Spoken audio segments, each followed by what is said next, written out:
Más de la mitad de los adultos en el mundo tiene, ahora mismo, al menos una caries sin tratar. Los dentistas figuran entre los profesionales de la salud más consultados del planeta. Cada año se gastan miles de millones de dólares en cepillos, hilo dental, enjuagues y blanqueamientos. Ahora compara eso con un cazador-recolector de hace 20.000 años. Sin cepillo, sin dentista, sin una sola gota de pasta dental en toda su vida. Y aún así, con una probabilidad de tener caries hasta 10 veces menor que la tuya. El genetista Alan Cooper, de la Universidad de Adelaida, lo demostró de una forma bastante ingeniosa. En lugar de estudiar los dientes en sí, estudió el sarro, esa capa de placa endurecida que se acumula sobre el esmalte y que con el tiempo atrapa y conserva fragmentos de ADN bacteriano, como si fuera una cápsula del tiempo microscópica. Su equipo analizó el sarro de 34 esqueletos europeos que abarcaban miles de años, desde cazadores-recolectores del Mesolítico, pasando por agricultores del Neolítico y de la Edad Media, hasta personas de la era industrial. El patrón que encontraron fue clarísimo. Las bacterias responsables de las caries, como la conocida Streptococcus mutans, estaban presentes en cantidades mínimas en la boca de los cazadores-recolectores. Con la llegada de la agricultura, hace unos 10.000 años, esas bacterias empezaron a ganar terreno. Pero el verdadero estallido llegó mucho después, con la revolución industrial, alrededor de 1850, cuando la harina y el azúcar refinados se volvieron baratos y masivos. Ahí es donde el microbioma bucal humano cambió más drásticamente en toda su historia registrada. La explicación de fondo es simple. Esas bacterias necesitan carbohidratos fermentables para reproducirse y producir el ácido que perfora el esmalte. Un cazador-recolector típico comía carne, pescado, raíces, frutos secos y algo de fruta silvestre de temporada. Casi nada de almidón concentrado, y muchísimo menos azúcar procesada. Sin combustible, las bacterias que causan caries simplemente no tenían con qué trabajar.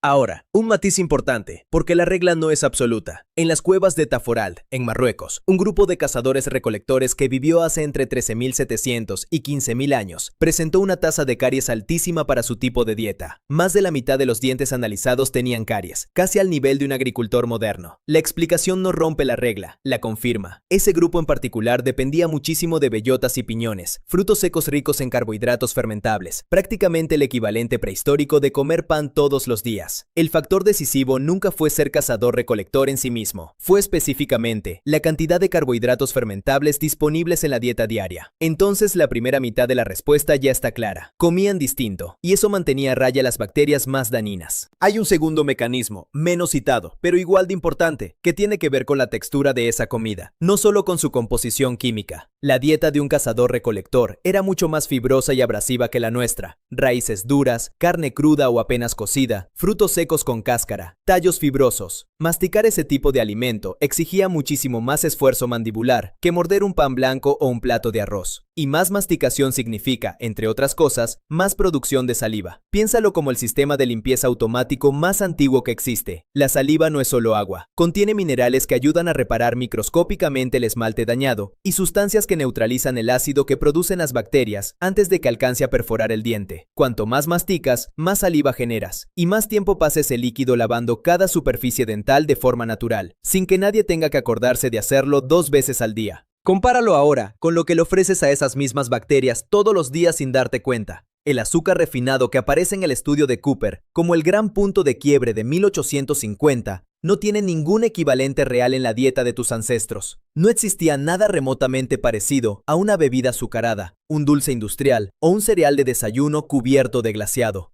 Le estás dando a esas bacterias un festín concentrado y constante que ningún cazador-recolector jamás tuvo disponible, ni en su mejor temporada de recolección de miel silvestre.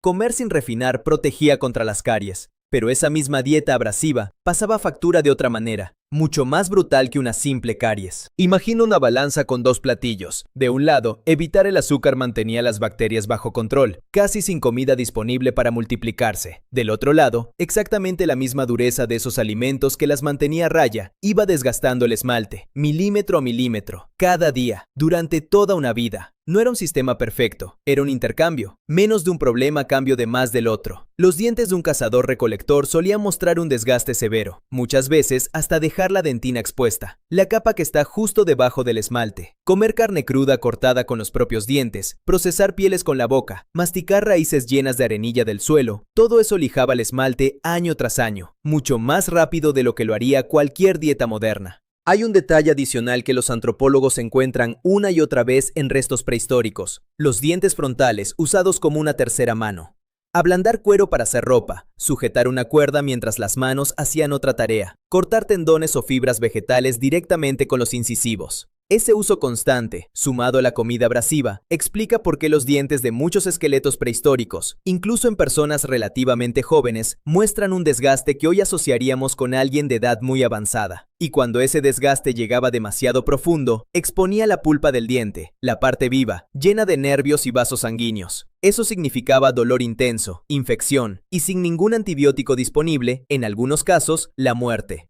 Frente a un problema tan grave, la pregunta que cualquiera se haría es obvia. ¿Acaso no hicieron nada al respecto? Sí hicieron algo, y la evidencia es sorprendentemente antigua. En 2006, un equipo liderado por el antropólogo Roberto Macchiarelli publicó en la revista Nature el hallazgo de 11 dientes perforados, encontrados en un cementerio neolítico en Mehrgarh, en la actual Pakistán, con una antigüedad de 9000 años. Los agujeros estaban hechos con precisión quirúrgica, usando un pequeño taladro de arco con punta de sílex, el mismo tipo de herramienta que se usaba en esa comunidad para fabricar cuentas decorativas. Experimentos posteriores demostraron que ese taladro podía perforar el esmalte humano en menos de un minuto, aunque el calor generado por la fricción debió haber sido intenso. Lo más revelador es que los bordes de esos agujeros estaban pulidos por el propio desgaste de masticar, lo que demuestra que la persona sobrevivió a la intervención y siguió usando ese diente durante bastante tiempo después. No era un ritual sobre un cadáver, era literalmente un procedimiento dental practicado sobre un paciente vivo, con la intención clara de aliviar un dolor real. De los 11 dientes perforados, 4 mostraban signos claros de caries junto al agujero, lo que refuerza la idea de que se trataba de tratamientos terapéuticos y no de simples adornos. Además, todos estaban ubicados en los molares posteriores, ocultos detrás de la mejilla, un lugar poco probable para una decoración que alguien quisiera mostrar. Y no fue un caso único ni aislado. Investigaciones posteriores encontraron un diente con un empaste hecho de betún, con casi 14.000 años de antigüedad, hallado en el norte de Italia. En Eslovenia apareció otro caso, esta vez con un relleno de cera de abeja, de hace unos 6500 años. Cada uno de estos hallazgos empujó un poco más atrás en el tiempo la fecha en la que se creía que había empezado la odontología, algo que sigue pasando cada pocos años a medida que se revisan colecciones antiguas con tecnología nueva. Ahora imagina el procedimiento completo, sin anestesia, sin nada parecido a un calmante moderno, más allá de alguna hierba local con propiedades analgésicas, como ciertas plantas con efecto narcótico suave que todavía se usan hoy con el mismo fin en algunas regiones. Alguien sosteniéndote la cabeza con fuerza, mientras otra persona perfora tu muela con una punta de piedra girando a mano, en menos de un minuto, pero sintiendo cada segundo de ese minuto completo. Y aún así, decidían hacerlo, porque el dolor de una infección sin tratar era con total probabilidad todavía peor, capaz de extenderse al hueso de la mandíbula, provocar fiebre alta y, en los peores casos documentados por los polipatólogos, ser mortal. Así que la respuesta completa a la pregunta de este video tiene dos caras. Es cierto que casi no tenían caries, gracias a una dieta prácticamente libre de azúcar y a la ausencia total de las bacterias que hoy dominan tu boca. Pero la salud dental perfecta nunca existió. Lo que existió fue un intercambio. Cambiaron un problema por otro completamente distinto, un desgaste brutal en lugar de caries. Y luego encontraron, con las herramientas más rudimentarias imaginables, la forma de enfrentar ese otro problema de frente, en vivo, sin anestesia, mucho antes de lo que cualquiera hubiera imaginado posible. La próxima vez que te sientes en la silla de un dentista, con anestesia local, luz artificial y música de fondo, vale la pena recordar que la parte más difícil de todo este proceso, la que de verdad daba miedo, ya la resolvieron tus ancestros hace 9000 años, con un palo, una piedra afilada y muchísimo valor. Muchas gracias por quedarte hasta el final. ¿Y tú, le tienes miedo al dentista? Cuéntamelo en los comentarios. Después de este video, seguro lo vas a ver distinto. Nos vemos en el siguiente video.